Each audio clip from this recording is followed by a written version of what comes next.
Hola, ¿qué tal? Muy buenas tardes. Nosotros somos alumnos de la Universidad del Valle de Puebla, Campus Tehuacán, de la licenciatura de Fisioterapia y somos de octavo semestre. ¿Qué tal? Buen día. Mi nombre es Ángel Alberto Gracia Díaz, del octavo semestre de Fisioterapia. Y bueno, el día de hoy les queremos presentar a continuación la diferencia que existe entre rodilla de saltador y rodilla de corredor. Algunos colegas tienen un poco de duda en este tema al punto de confundir dichas lesiones, pero aquí los sacaremos de dudas. El dolor inespecífico aparece en la mayoría de casos y se desarrolla de forma gradual, a veces sin traumatismos evidentes ni mecanismos agudos que provoquen esta lesión en la rodilla. Y bueno, yo voy a empezar a explicar qué es la rodilla de corredor, o bien conocida como síndrome iliotibial. El síndrome de la banda iliotibial o rodilla del corredor es una de las lesiones más habituales entre los practicantes del atletismo. Su diagnóstico se basa en el hallazgo de dos signos clínicos muy específicos. Hay que recordar que si se realiza una buena prueba o una buena exploración física, llegamos a un buen diagnóstico.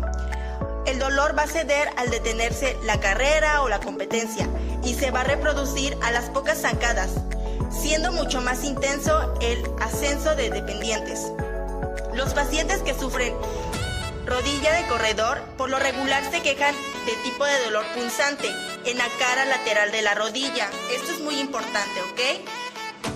Con una quemazón en la rodilla, y como ya les había mencionado, existen pruebas clínicas que se utilizan para el diagnóstico de este padecimiento.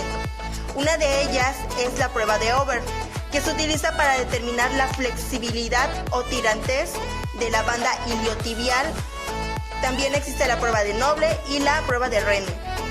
Los principios básicos del tratamiento para la rodilla de corredor incluyen controlar la inflamación, modificar un poquito la actividad y corregir los aspectos que puedan mantener o exacerbar el dolor.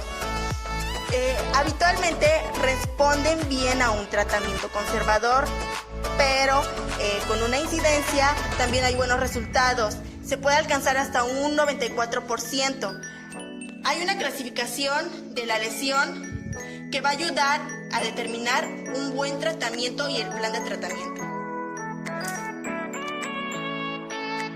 Fíjate qué interesante, Julie. Bien, entonces podemos entender también por rodilla de saltador que es una lesión en el tendón que conecta la rótula con la tibia. El tendón rotuliano trabaja con los músculos de la parte frontal del músculo cuádriceps para extender la rodilla de modo que pueda nuestro atleta patear, correr, saltar o hacer un gesto deportivo.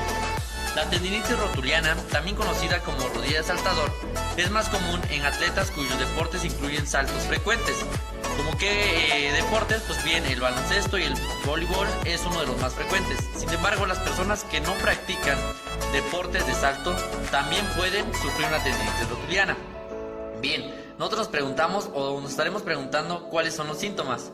Bien, cuando un deportista sufre una tendinitis rotuliana, son muchos, obviamente, aunque cada individuo puede experimentarlos de forma diferente y en mayor o menor medida. La sensibilidad y dolor en el área del tendón rotuliano, edema e hinchazón en la zona de dolor, también el dolor al pedalear o simplemente el caminar, dolor al flexionar o extender la pierna. Pero también hay que tener en cuenta cuáles son las causas. Bien, las causas también pueden llegar a ser muchas, pero las más frecuentes es por un uso excesivo o sobrecarga. Es la consecuencia de la tensión repetida en un tendón rotuliano.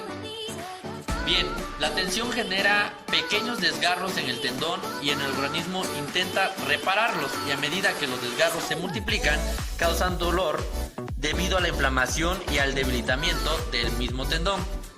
Cuando el daño en el tendón continúa durante más de una semana, se denomina tendinopatía.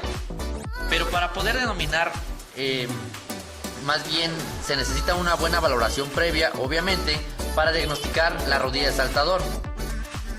Bien, también podemos preguntar sobre los síntomas, realizar un examen físico, solicitar estudios de diagnóstico por imagen, como radiografías o una resonancia magnética también son muy importantes, si es necesario.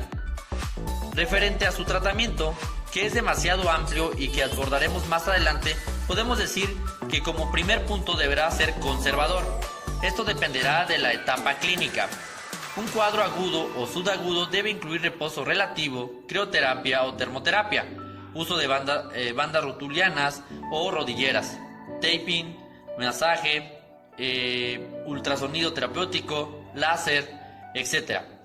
Cuando estas medidas no son suficientes, déjame contarte, Julie, habitualmente la patología se encuentra en etapas más avanzadas, requiriendo de tratamientos más intensivos. Diversos estudios sugieren el uso de protocolos de ejercicios excéntricos como un estándar.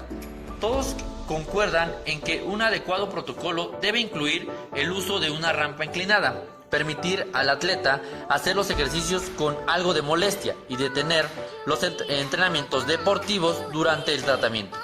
Los ejercicios excéntricos pueden dar una mejora de 50 al 70%, permitiendo incluso al paciente llegar al nivel funcional que tenía antes de la lesión. Entonces, se puede decir que la tendinopatía rotuliana es una lesión bastante frecuente en los deportistas, que debe seguir siendo objeto de estudio debido a un conocimiento incompleto en cuanto al diagnóstico, ya que se suele determinar la tendinopatía cuando aparece el dolor y ya hay alteraciones tisulares y a los mecanismos que producen dicha lesión. Respecto al programa de prevención, se ha observado que a través de los ejercicios excéntricos, los jugadores consiguen mejores sensaciones y se evita un alto porcentaje de dolor en la zona del tendón rotuliano, así como en la recaída en jugadores que han sufrido alguna lesión anteriormente. Muy bien, qué interesante, Ángel. Creo que es muy importante diferenciar estas dos patologías, ya que presentan distintos signos y síntomas. Es muy importante llegar a una conclusión y obviamente mediante pruebas específicas verificar en qué patología se trata. Clínicamente, estas dos patologías son casi parecidas, pero no tanto. Hay que respetar una buena historia clínica y saber realizar una prueba en donde nos diagnostique bien para así emplear un tratamiento efectivo y obviamente realizar una mejora en el paciente. Ok, bien, Julie, pues como tú lo acabas de mencionar, casi ya lo dijiste todo. En relación a las patologías, lo vuelvo a corroborar, es necesario la utilización de un buen diagnóstico, ya que si no realizamos una buena interpretación de la lesión, vamos a caer a un error de tratamiento. Entonces, por esa razón, muchas veces nuestros pacientes o atletas en este caso recaen a la lesión. ¿Por qué? Porque estamos trabajando tanto estructuras como la patología errónea. Entonces hay que saber interpretar y diferenciar esas patologías para poder rehabilitar adecuadamente a nuestro paciente. Bueno, pues con esto terminamos nuestra emisión por hoy y pues nos veremos a la próxima. Nosotros somos la Meravena.